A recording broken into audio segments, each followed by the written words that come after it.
Hala, gwapo. Excuse me, sir. Good afternoon. Haircut, sir? Sorry, day. Nagdali jud ko karon, sinsya kay. Sunod na lang siguro. Ay, sayang. Gwapo unta.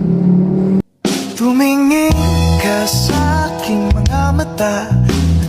Ikaw jud day, nagdali ra ba jud kay ko. Unsa man kay imong mai-rekomenda bagay sa akong naong day? Kani, sir, ayan ka ani, sir.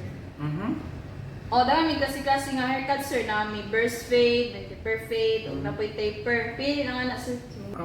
Sa imong giingon kaganiha day, unsa man kay mabagay na ako ato? Nga haircut. Okay, gwapo man ka, sir. Hindi lahat ng gwapo nag-aartista. Kuya Anthony, may gwapo ako customer.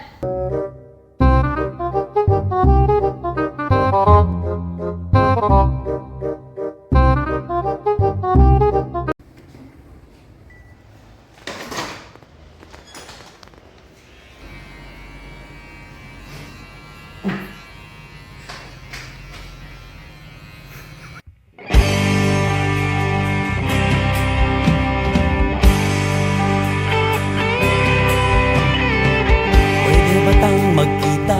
Unyang alas 5 din ha, sa may iskina sa rotonda.